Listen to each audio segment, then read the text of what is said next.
and we are live with another edition of the All Gas No Break Sports Show.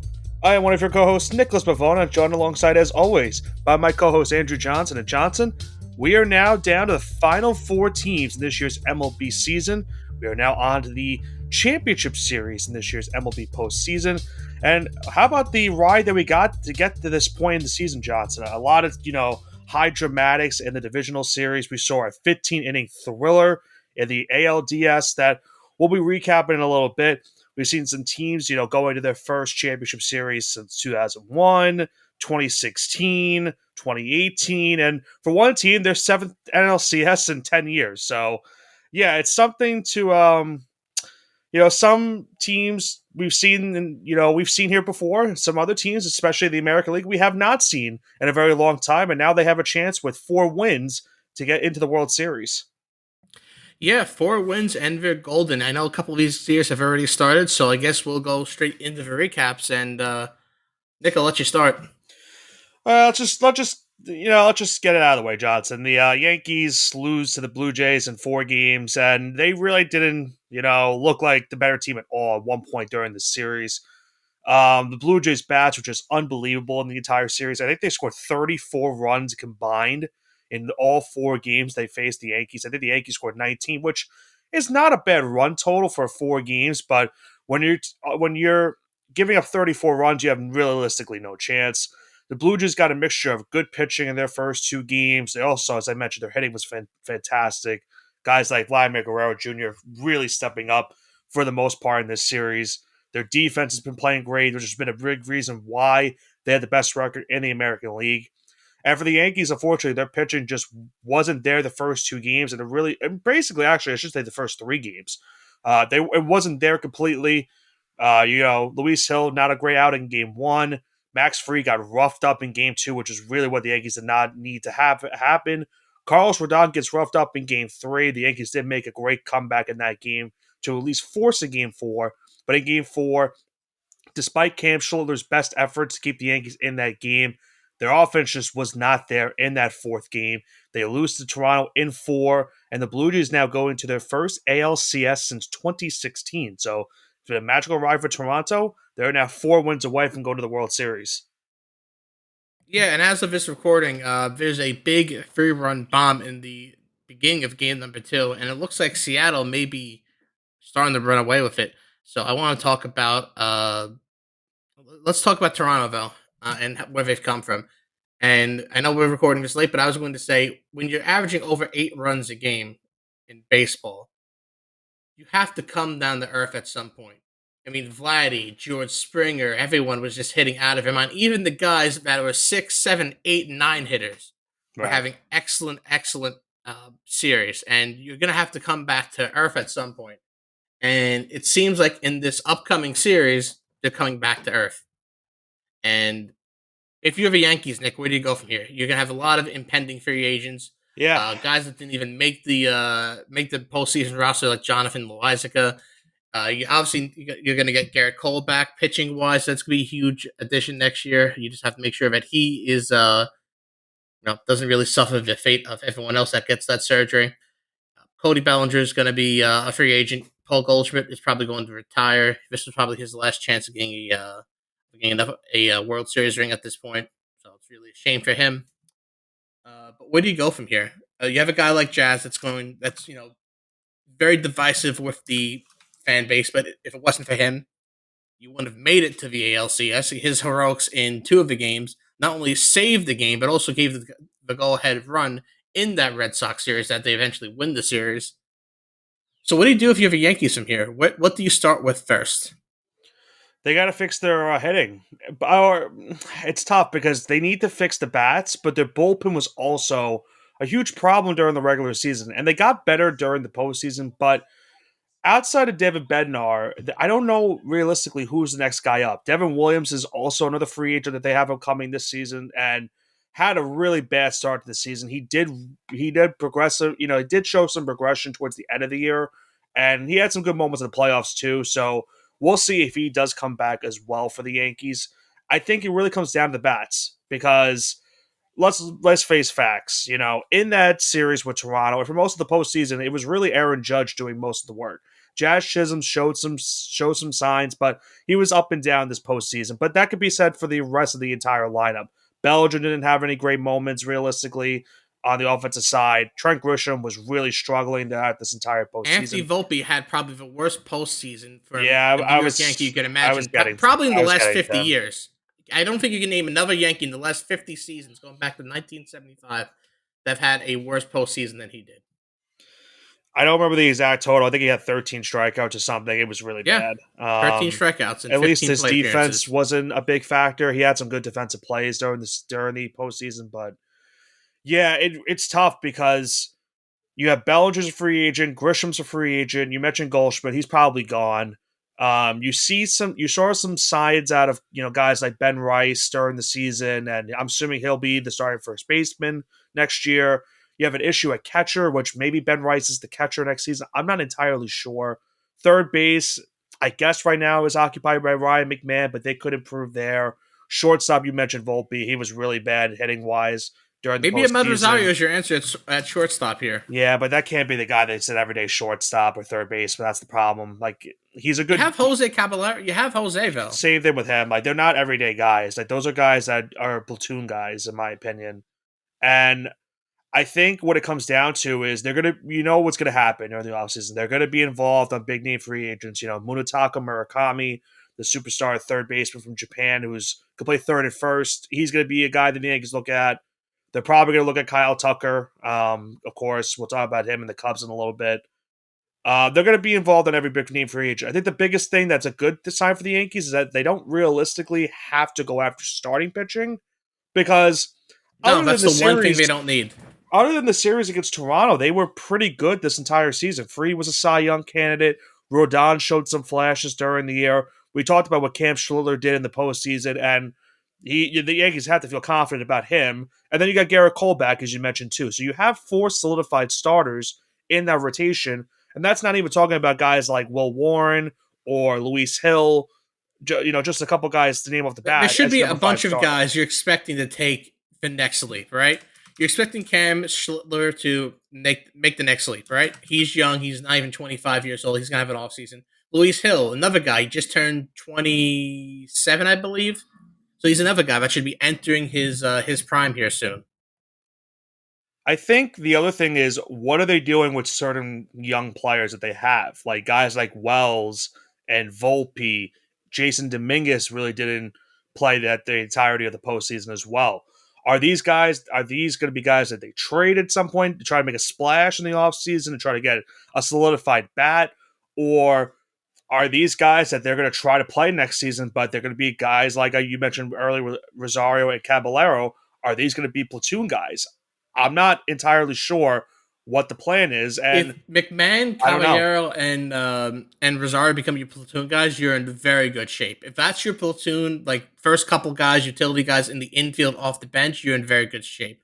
I think the big question mark you have to deal that Yankees fan have to deal with is what do you do with Spencer Jones here? He's That's been the another guy Yankee too. system. Yeah, He's been the Yankee system since 2022 now. And it's not like he's a fledgling. He's struggling over there. He almost had 1,000 OPS in Somerset this year. yeah, they were So clamoring for him to get called up at one point in during the season. Scranton he had 300 plate appearances, had a 900 OPS. He's hitting for power too. This season between both Somerset and Scranton, he had over 30. He had 35 home runs. He had 80 RBIs, 30 stolen bases. He's batting 270. What are you going to do with him? And he's a guy that he can play center field. He can play right field. He can play left field. So you can throw him anywhere out there. So he's a very attractive prospect. And you dangle the carrot and even think about trading him when he can? I don't want to say potentially be your next Aaron Judge because that's not going to happen. But he could be, the next great Yankee.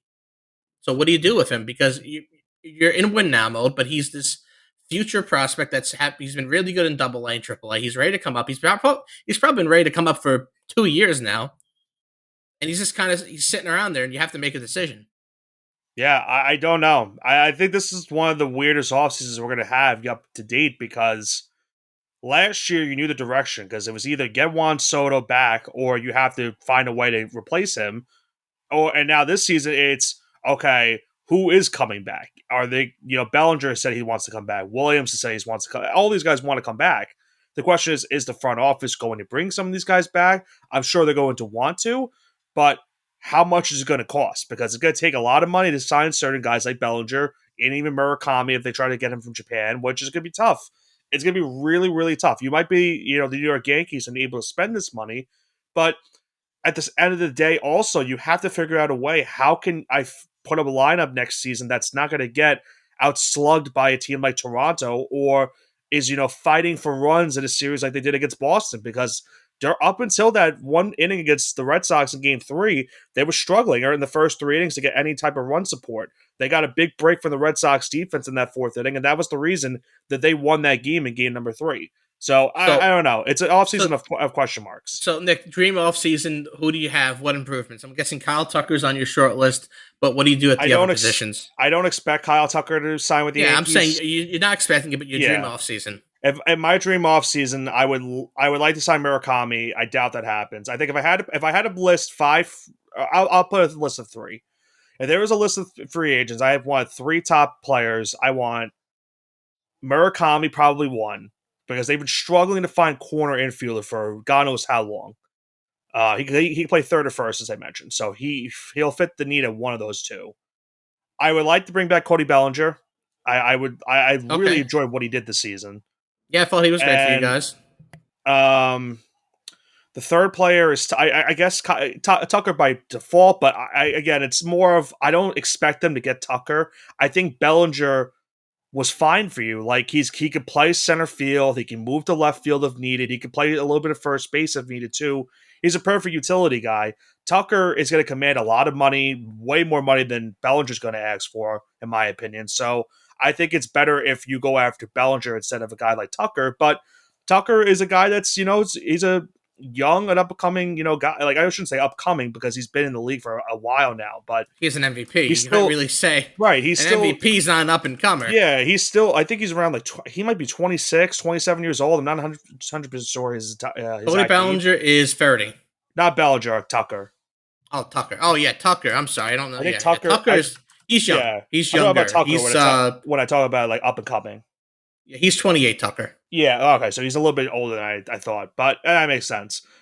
But he's still in the prime of it. Tucker's another one where it's like he had a great season for the Cubs, but we'll talk about them in a little bit as I mentioned.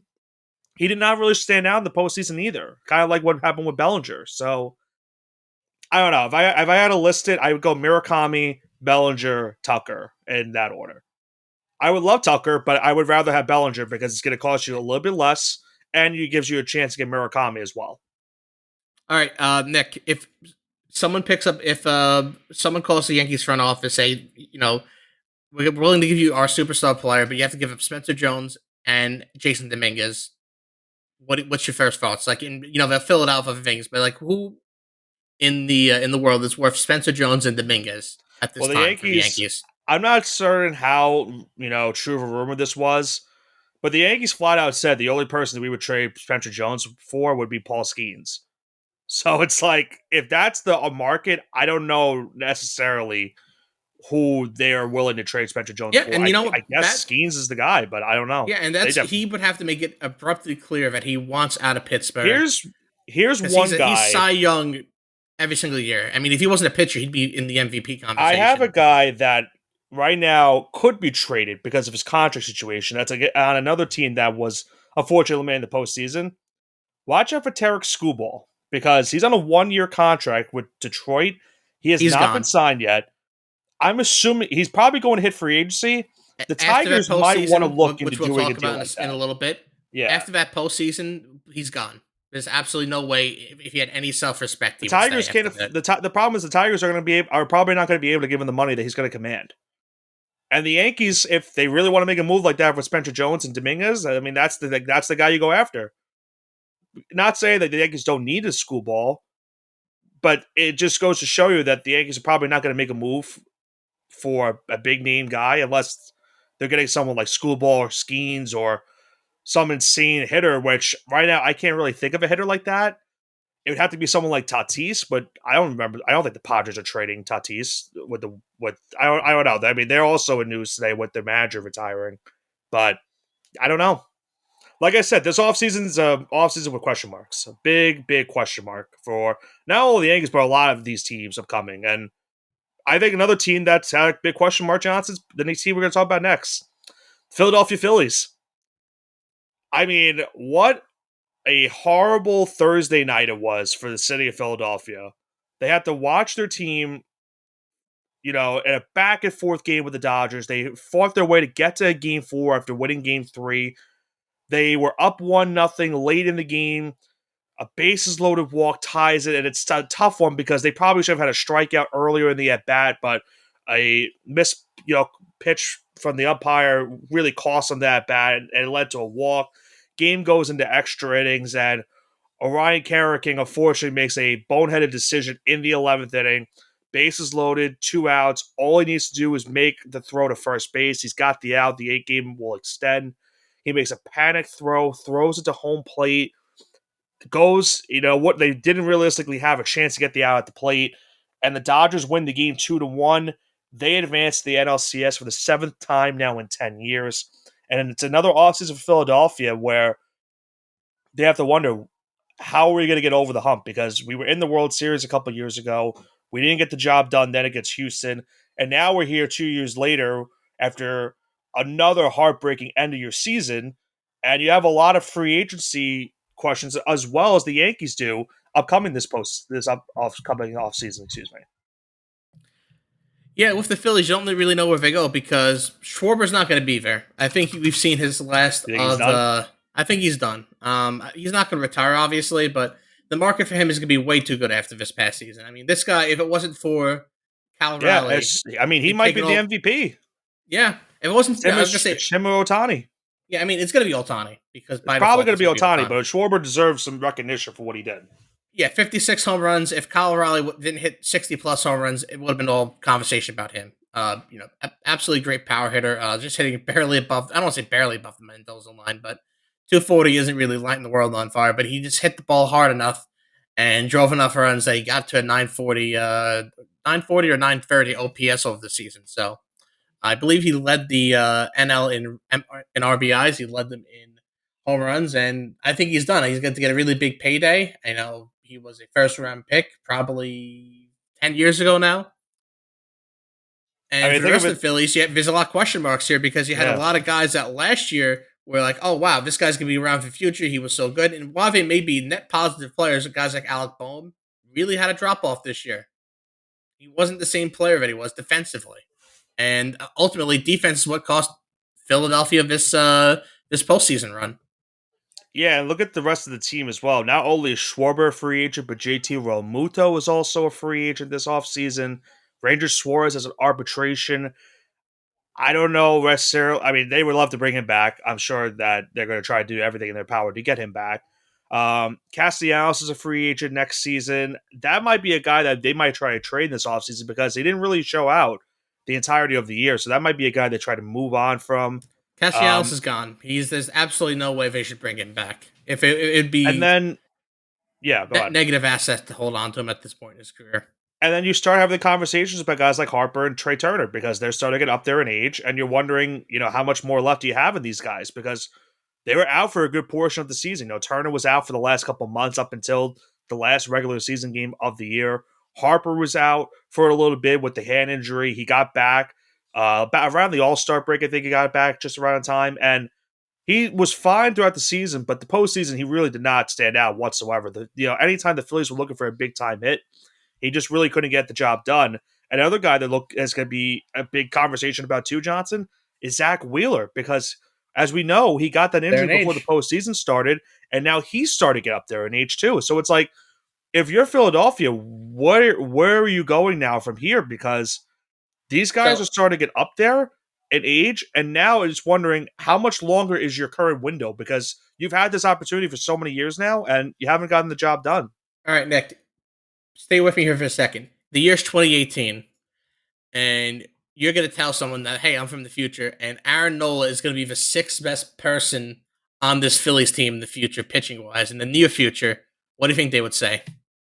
I mean, they'd be hitting a home run because Aaron Nola was at that point like one of the better young pitchers They in the game. you'd be like, wow, that's so good. Like the rest of his pitches would be great. And then you see the downfall of Aaron Nola. Yeah, Noah And was then you really bad. see, realistically, Ranger Suarez, Jesus Luzardo, Christopher Sanchez, and Zach Wheeler, these guys could be aces on other teams. I know Christopher Sanchez is their ace, but yeah, three other guys Sanchez here was that can be incredible like, this series against the Dodgers too. yeah, I mean, absolutely this lit up the mound this season. A rotation like this, they should have won a World Series. This is a wasted opportunity for the Phillies. If there's any opportunity for them to come out of the NL nice and strong, this would have been the years for them. The Dodgers didn't look like themselves, and they cost themselves the game here. The first two games of the series in Philadelphia were a big impact because remember they started game one up 3-0 in that game. Dodgers scored 5 unanswered runs and won that game 5-3. The problem for Yep. the Phillies most of the part in the season or this in this series was their hitting. Their hitting was really bad this Yeah. entirety of the series. They couldn't get big time hits when needed the most. And that's a problem because you spent so much money into this lineup. Real Muto, before becoming a free agent, $115 million was his contract. Castellanos getting paid $100 million. Harper, $330 million. Turner, $300 million. And now you have Schwarber's a free agent. You have to wonder about where you're going to go with him and Real Muto. Obviously, you want to bring those guys back, but at what cost effective way can you do it? Because you're at the point now where you're paying so much money to all these other guys on your roster. Can you realistically bring these guys back? I'm not so certain they can. I don't think so, Nick. And speaking of guys that won't come back, let's talk about that Mariners walk-off versus the Tigers in 15 innings What a game and the that best was. of five. And you know what's even crazier, Nick? How they got the 15 innings. Because if you and I know, if there was a certain someone who was wheeling and dealing on the mound, it wouldn't have gone to 15. It would have been a 9 inning game. Yeah, I mean, Tarek Schoolball, you have to commend what he did in this game. I mean, I think he had 9 strikeouts through 5 innings. 6 innings. Yeah, I'm sorry, I was wrong. He had 9 through 3 innings, I think, or 4 innings. I'm doing the math wrong. I think it was Yeah, nine through 13 through four, 6. and he had 13 through 6. 13 through Only 6. allowed There the we go. one run, and the Tigers went to the bullpen. And at that point, he's at 99 pitches. I'm not saying I get it. I think I would throw him out one more inning, and then you worry about the bullpen afterwards. But they go to the bullpen in the seventh. The bullpen blows it. Unfortunately, they give up the go ahead run. Thankfully for the Tigers, they do tie the game or late, and you know, it really just came down to, Kerry Carpenter hits the home run in the sixth inning. They're up 2-1. They blow it in the seventh inning after Schoolball gets taken out. And then it was pretty much a scoreless streak from there on in. Every pitching change was working for both teams. Both teams had major opportunities in each inning to get that breakthrough hit, and they couldn't get it up until that 15th inning where the Mariners got the bases loaded. Jorge Polanco gets the game-winning walk-off RBI single, and the Mariners go to their first ALCS since 2001 with this walk-off win against Detroit. And as you mentioned earlier on, Johnson, they're up right now. 3-2 is now the score in game number 2. They took game number 1 from Toronto, so they're looking to go up 2-0 in this ALCS. But what a walk-off, what a way to continue the season for this Mariners team, and unfortunately for the Tigers, big collapse. They got revenge on the Indians. I still used to saying the Indians, but they got their revenge against Cleveland in the divisional round, and now, or in the wild card round. Now they get knocked out in the divisional round by the Mariners. And as we mentioned before, they had to start talking about Tarek Schoolball and his contract situation for this offseason.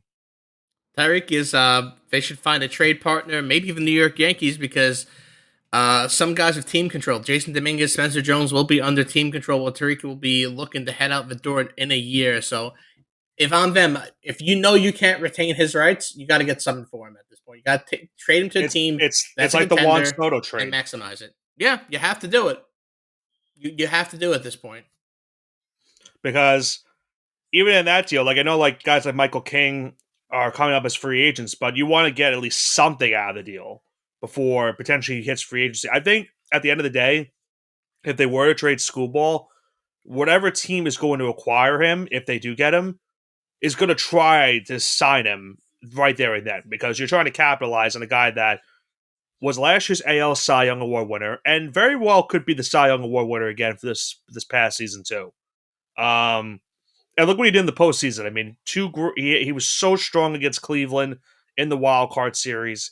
That game in game five, unbelievable. 13 Ks. I mean, can't ask much more out of your starting pitcher. And it really came down to the Tigers, realistically, outside of Kerry Carpenter, weren't getting hits. Carpenter continues to be the postseason guy for this Tigers lineup. And unfortunately, they couldn't get the job done. And now they also go into a very interesting offseason where not only, you're looking at Schoolball in terms of what do they do with him now going into the season, but they have other guys that are currently going to be a free agent. Guys like Gleyber Torres, who they signed this past offseason, is going to be a free agent. What do they do with the rest of their bullpen? Guys like Tommy Canley. You acquire guys like Chris Paddock and Alex Cobb at the deadline, Kyle Finnegan, like just some of their guys in the bullpen that they could use for next season, 100%. And then you have guys like Jack Flaherty that's on a 2-year deal. He's going to be expiring next season. And Javi Baez's big contract that they gave him in 2022 is almost at the end. And outside of this season, it had a bit of bad contract, but at least Baez this year had an all-star season. But now if you're Detroit, where do you realistically go from here in terms of trying to keep this team at its best? And without Schoolball, you're not going to be a team competing in the division and competing for a chance at the World Series. They need to figure out a way to either A, bring him back, or B, find some assets to try to at least get something out of him and try to make sure that they don't, screw it up. Yeah, you got to pull Miami Marlins, and unfortunately, when you're contending in a team, if you don't want to pay your players, you have to find new players. So you can pull Tampa Bay because they seem to be pretty good at it. Maybe not in the last year or so, but they were historic at finding diamonds in the rough, and that's what you have to do if you're a Detroit Tigers fan or if you're in the management. You have to invest into that scouting and trade your players for better prospects. Yeah, I think, at the end of the day, too, for Detroit, they've had this little window the last 2 years. Obviously last year was a magical season. No one expected them to make the playoffs. And then this year, it was a good season for the most part up until the last 2 months of the year. So, again, it's a weird spot they're in. They're a playoff contender at right now, but they're not at the next echelon of moving up in the contender world because without Schoolball, they're going to be a worse team by far. And with him, they still need to figure out how to fix that lineup because the lineup was a big problem for them and a big reason why they had that major collapse and gave the division up to Cleveland. Yeah, I don't know what you really do if you're a Tigers fan, but you know what we can do, Nick? We can talk about the future of the team still in this postseason. There are 4 teams remaining, and by my calculations, we're doing a pretty solid job this postseason. Overall, I've gotten 7 series correct and 1 wrong. Now I've gotten 2 exact and 5 just getting the winners right. But you've gotten 6 winners and the games right. So very Yeah, impressive. I don't know how it's. I think does this make up for my bad football picks? I would say this is a lot harder than picking a spread because you're picking exact games. I mean, you're talking Yeah, about something that's probably plus 400 or 500 odds for some of these picks. So it is I quite think hard. I'm due to get something wrong at this point. You I'm are. definitely You are due. definitely overdue to get something wrong. But still, it's an impressive mark for both of us. And we'll talk quickly before we get into the Brewers and the Cubs. We talked about the Cubs a little bit early on. Big decisions with Kyle Tucker, but good job for Milwaukee. They move on to the NLCS the first time since 2018. Tough opponent they have upcoming in the Dodgers, but they're showing why they have the best record in all of baseball with the way they've been playing. So we'll talk about them in a little bit more extent, Johnson, with the next part of our show being the Mushing Hour, of course. 2 series remain in this championship series. We have one between, let's start off with the American League. That's already kicked off. That first game started last night, with the Mariners taking game one. They're currently up 3-2 in the second inning. In game number 2, the Blue Jays are threatening to tie it right now. Mariners, Blue Jays, ALCS. For one of these teams, a trip to the World Series, which will be the first time in a long time for one of these two teams. Who do you think gets the job done? This is very tough. I picked off camera Blue Jays in 7, so I have to stick with that. Even though it's most likely going to be the Mariners, I'm still going to stick with Blue Jays in 7 for this. Well, you never know because I'll keep the dude note about the Mariners. The last time they were in the ALCS was 2001, as I mentioned. In that series, they took game one against the Yankees. I think they lost the next 3 and lost in 6. So it's not out of the realm of possibility that could happen again. Um, but your pick is Toronto in 7. That is correct. I'm going to stick with my Mariners pick. I had Dodgers and Mariners at the beginning of the postseason. I'm going to stick with the Mariners as my AL team to make the World Series. I know it's a little bit easier said than done because they're already up 1-0, and right now early are up in game 2. But I talked about it at length, a while back. Their pitching is just so good. Their bullpen's been great this season so far, and their hitting has been up and down. But against a Blue Jays team like this, I think the biggest thing that's going to go for them is if their pitching is able to maintain and cool down these hot bats in Toronto, then they're going to win this series and do it in a nice fashion. I've got them winning this series though in 6. I do think Toronto does take a couple games, but I think Seattle gets it done in 6 games and moves on to the World Series. Now, let's go on to the National League side of things. That game 1, I believe, will be taking place tonight, if I'm not mistaken. I think that game is after the Mariners and Blue Jays. I'll get a double check real quick before we make the pick, and that's indeed the case. 8 o'clock is the first pitch for game 1. Dodgers and Brewers. Johnson in the NLCS. Who do you have in that series? It's very tough. Because I had the Cubs win this, so I think the better team is going to be the Milwaukee Brewers. So I'll have them in 6 games. I really want the Brewers to win, because I can't stand the Dodgers being in the World Series again. But maybe this is the series I get wrong, and it works out the other day. So I'm gonna go with Dodgers in 5. I'm just looking at it like this: the Dodgers are just from head to toe one of the best teams in all of baseball. Their lineup is so good. Their rotation's been great. They might have unlocked something in Roki Sasaki and the bullpen, which is really something that they needed because their bullpen was struggling all season. Um, yeah, I like the Dodgers in this series, but I'm hoping Milwaukee gets the job done. I have Dodgers in 5. All right, Nick. That kind of sums up our recap here. We have I have Blue Jays in 7. You have Brewers and Blue Jays and Brewers in 6. Excuse me. And you have Mariners in 6, Dodgers in 5. So your World Series is going to be Dodgers, Mariners, and mine's going to be Toronto, Milwaukee. That was my pick from the beginning of the postseason. I'm going to see if it sticks at this point. I had Toronto since the beginning of the postseason, so let's see if at least one of them can get. At least here. one of them can get there. Yeah. If you can get the entire postseason start to finish, that'd be quite impressive. I'll try because my football picks have been so bad. I gotta get one sport right? It's been that bad. I get at least one. I gotta at least get one. But yeah, let's see what happens. We'll see what happens at the end of this game 2 between the Mariners and the Blue Jays. Game 1 between Dodgers and Brewers is later tonight. And then once those series wraps up, Johnson and I will be back here on the podcast to recap the championship series. And then we will go into our final mushing hour of the MLB season as we will preview this year's World Series matchup. But that's going to do it for this week's edition of the All Gas No Break Sports Show. We are now down to the final 4 teams in this year's MLB season: Seattle Mariners and the Toronto Blue Jays, the Los Angeles Dodgers, and the Milwaukee Brewers, who will get one step closer and win their respective championship series and move on to the World Series, trying to host that World Series championship. We'll find out in the next couple of weeks. For Nicholas Pavona and Andrew Johnson, this has been the All Gas No Break Sports Show. We'll see you in the next episode when we recap this championship series and look forward to the World Series.